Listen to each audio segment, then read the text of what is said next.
امروز میخوام با چیپس یه ترکیب خفن و اساسی بزنم. برو با هم ویدیو رو ببینیم.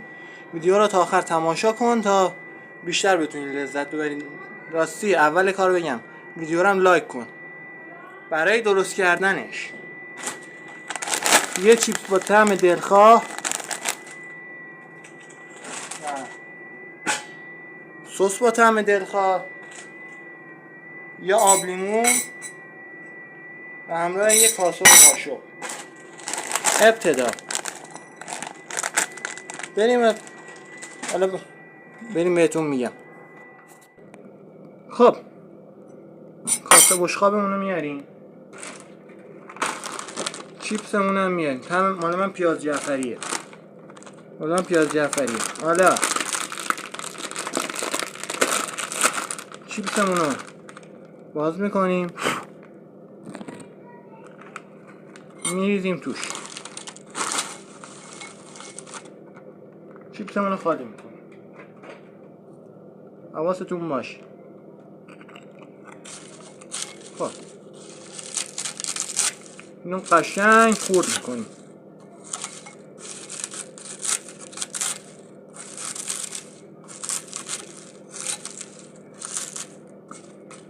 قشنگ که خورد کردی، سساتو بهش چیکار؟ اول آب لیمون اضافه میکنی، بعد سسا رو.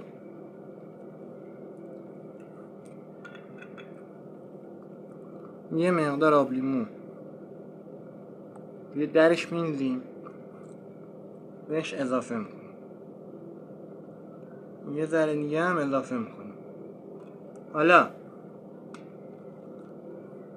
برای آب لیمون رو میبندیم، میذاریم اینجا و سس مایونز اضافه شود.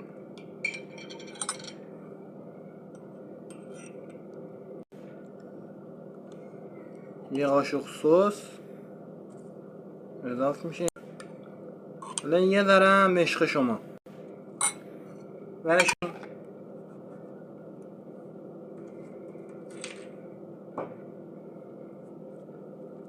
سسای فرانسوی. دونه دونه سسامون رو اضافه میکنیم.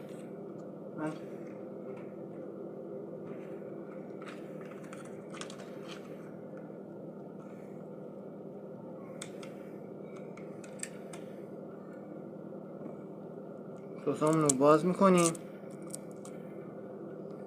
و خالی میکنیم.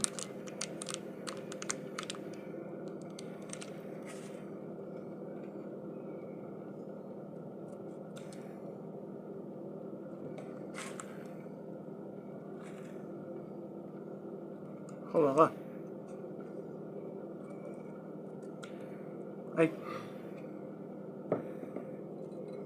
به چی بودیم؟ سسامون خالی میکنیم روش.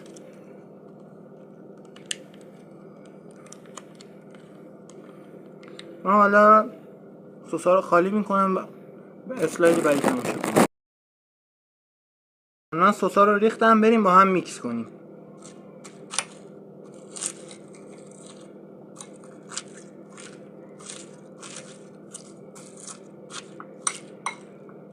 راستی شما اینو میتونید هم ماست بریزید داخلش هم کالباس، چون من کالباس نداشتم استفاده نکردم، یعنی داخلش نریختم.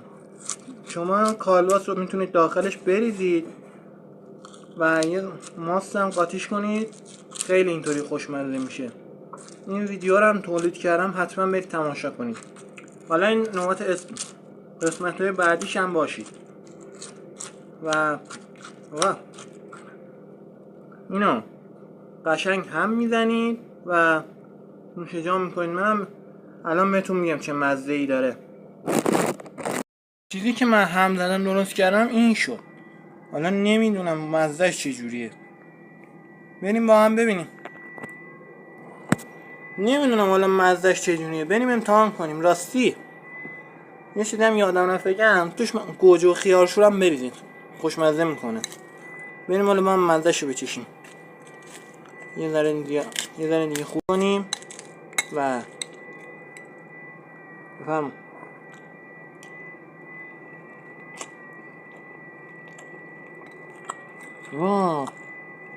عالی.